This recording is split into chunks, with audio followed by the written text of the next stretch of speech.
अहमदनगर जिल्ह्यातील अकोले तालुक्यात काही दिवसांपूर्वी शासकीय कामात अडथळा चोरटी वाहतूक दमदाटी केल्याप्रकरणी महसूल विभागाचे कामगार तलाठी रोशन गायकवाड यांनी अकोले पोलीस ठाण्यात वाळू तस्कर सुहास पुंडे, योगेश मोहिते या दोघांवर गुन्हा दाखल केला होता।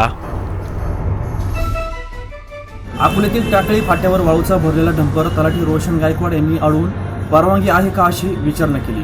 वाळू तस्कर सुहास पुंडे यांनी निलावाची पावती दाखवून गाडी सोडा असा आग्रह केला, मात्र तलाठी यांनी गाडी तहसील कचेरीत घे, नंतर पावतीचं बघू असं म्हणून या दोघांमध्ये मोठी बाचाबाची झाली। यानंतर वाळू तस्कर सुहास पुंडे यांनी आपला वाळूचा भरलेला डंपर घेऊन त्या ठिकाणाहून प्रसार झाला। यानंतर तलाठी रोशन गायकवाड यांनी अकोले पोलीस ठाण्यामध्ये गुन्हा दाखल केला।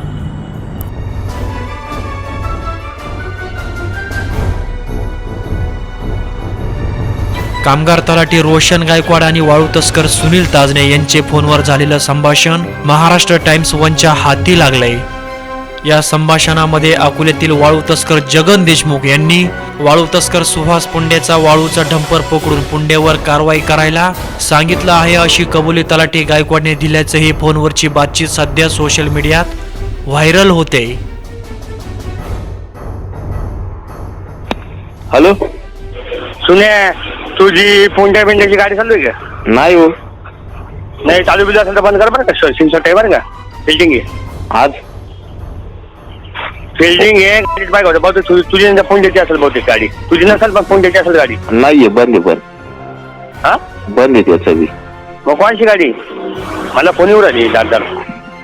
जाऊ द्या मग, या ना घेऊन कोणची आज. अरे माझी नाही, हे 100 सोन दे. जगनचा फोन आला मला, जाऊन दे 200 सोन. हा हा, गाडी झाला म्हणे. आता तो म्हणे मी म्हणतो कोणाशी इथं म्हणे 200 सोडून तुझी माझी बात होती, कोणाला बोलू नको. नाही शपथ नाही होणार. मग आता पुंड्याची गाडी असेल ना? नाहीये त्याची गाडी, पण ठेवेल ते. तो म्हणे फुलची टेप देतो म्हणे, म्हणजे गाडी झाला म्हणे. अच्छा, समाजा विषय हो तुझी माझी माझं नाव न सांगू. नाही हो, पर अजिबात समाजार होऊन जाय. समजला विषय? हो, मला कधी फोन येत नाही, मला फर्स्ट टाइम फोन आला. समजला विषय? हो चालेल. ओके. हे संभाषण ऐकल्यानंतर यातून एक स्पष्ट होते, महसूल विभागाचे काही अधिकारी तलाठी वाळू तस्कर जगन देशमुख यांच्या दावणीला बांधलेले आहेत। सुहास पुंडे यांच्यावर दाखल केलेला गुन्हा हा खरा आहे का? सुहास पुंडे यांच्याकडे वाळू लिलावाची पावती होती का? हे पोलीस चौकशीत समोर येईलच। मात्र हा सर्व प्रकार पाहून महसूल विभागाचे वरिष्ठ अधिकारी या तलाट्यावरती काय कारवाई करणार आणि कधी करणार? अकोले तालुक्यातील या वाळू तस्करांमध्ये 2 गट कसे पडले? रात्रीची चोरटी वाहतूक करून कमी वेळात लाखो रुपये मिळवण्याचा धंदा म्हणजेच वाळू तस्करी। पैसा घेऊन मजा करण्यासाठी हे वाळू तस्कर एकत्र दौरे करायचे। काही दिवसानंतर या वाळू तस्करांमध्ये 2 गट पडले।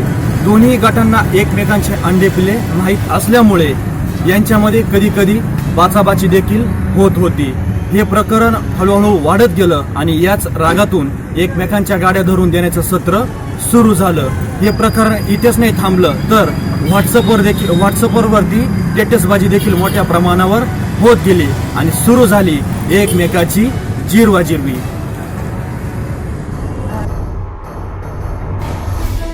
या 2 गटांचा वाद मोठ्या प्रमाणावर वाढत गेला।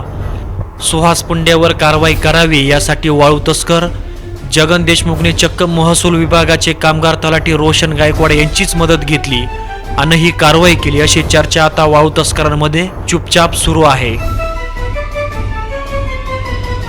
एवढं प्रकरण महसूल विभागाचं चव्हाट्यावर आल्यामुळे आता महसूल विभाग कोणती भूमिका बजावणार, तलाठी रोशन गायकवाड यांच्यावरती तसेच या 2 वाळू तस्करांच्या गटांवरती कशी कारवाई करणार हा येणाऱ्या काळातच स्पष्ट होईल। व्हिडिओ जर्नलिस्ट शशिकांत सरोदेसह गणेश आवारी, महाराष्ट्र टाइम्स 1, अहमदनगर।